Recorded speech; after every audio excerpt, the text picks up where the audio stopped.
தொடர்கின்றன.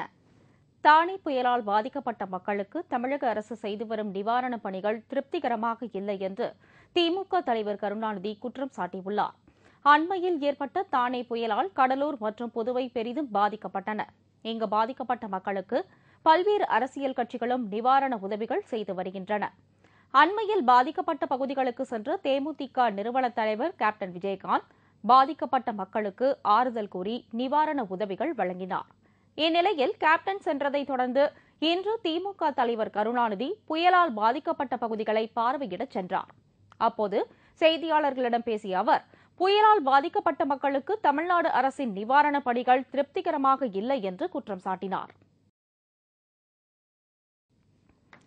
புயல் காற்று காரணமாக படகில் திசை மாறி சென்று இலங்கை கடற்கரையில் ஒதுங்கிய 35 தமிழக மீனவர்கள் இன்று ராமேஸ்வரம் திரும்பினர். கடந்த டிசம்பர் 22ஆம் தேதி கடலில் மீன்பிடிக்கச் சென்ற 22 தமிழக மீனவர்களின் 5 படகுகள் கடல் சீற்றம் காரணமாக பழுதடைந்து இலங்கை கடற்கரைக்கு இழுத்துச் செல்லப்பட்டது.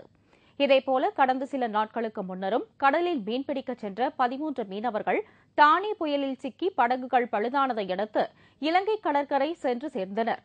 கடலில் மீன்பிடிக்கச் சென்று காணாமல் போன இந்த 35 தமிழக மீனவர்களையும் இலங்கை கடற்படையினர் இந்திய கடலோர காவல் படையினரிடம் ஒப்படைத்தனர். இதையடுத்து இந்த 35 தமிழக மீனவர்களும் இன்று மண்டபம் முகாமிற்கு அழைத்து வரப்பட்டு உறவினர்களிடம் ஒப்படைக்கப்பட்டனர். மலிவு விலை கார் வரிசையில் டாடா நானோ காருக்கு போட்டியாக பஜாஜ் நிறுவனம் புதிய மலிவு விலை காரை அறிமுகம் செய்துள்ளது. 200 சிசி பெட்ரோல் என்ஜின் கொண்ட இந்த கார் உள்நாட்டு தேவைகளுக்கு மட்டுமன்றி வெளிநாடுகளுக்கும் ஏற்றுமதியாகும் வகையில் தயாரிக்கப்பட்டுள்ளது. காரின் அதிகபட்ச வேகம் 70 கிலோமீட்டர் ஆகும். 1 லிட்டர் பெட்ரோலுக்கு 35 கிலோமீட்டர் தூரம் செல்லும் வகையில் வடிவமைக்கப்பட்டுள்ள இந்த கார் நடுத்தர மக்களின் பெரும் ஆதரவு பெறும் என்று தெரிகிறது. இந்த ஆண்டின் இறுதியில் இந்த கார் விற்பனைக்கு வரும் என்று அந்த நிறுவனம் அறிவித்துள்ளது. செல்போன் மூலமாக ரயில் டிக்கெட் முன்பதிவு செய்யும் வசதியை ரயில்வே துறை இன்று அமல்படுத்தியுள்ளது. செல்போன் வழியாக முன்பதிவு செய்ததும் முன்பதிவை உறுதி செய்து SMS தகவல் வரும். பயணத்தின் போது இந்த தகவலை காட்டினால் போதும். இணையதள வசதி உள்ள செல்போனில் மட்டுமே இந்த வசதியை பயன்படுத்திக் கொள்ள முடியும்.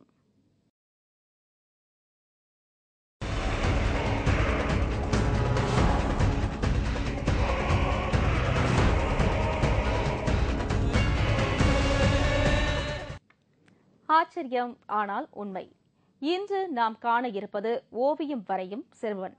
சித்திரமும் கைப்பழக்கம், செந்தமிழம் நாப்பழக்கம் என்பது பழமொழி. இங்கு கடைத்தெருவில் ஒரு சிறுவன் கோடுகளால் கோலங்கள் வரைகிறான். சாக்பீஸால் இவன் வரையும் ஓவியங்கள் அற்புதமாக உள்ளன. இத்தகைய ஆற்றல் பெற்ற சிறுவனின் சாதனை ஒரு ஆச்சரியமே.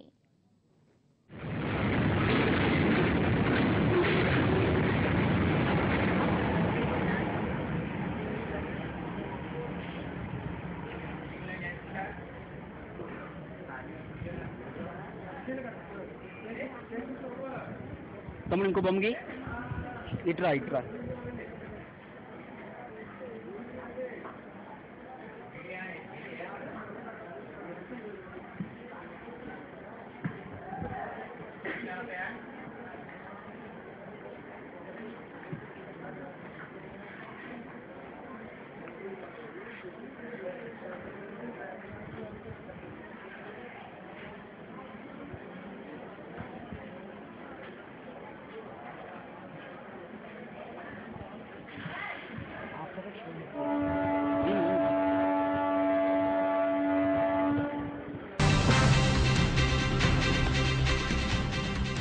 சிட்னி கிரிக்கெட் டெஸ்ட் போட்டி இரட்டை சதம் அடித்தார் ஆஸ்திரேலிய கேப்டன் கிளார்க். விவரம் இடைவேளைக்கு பிறகு.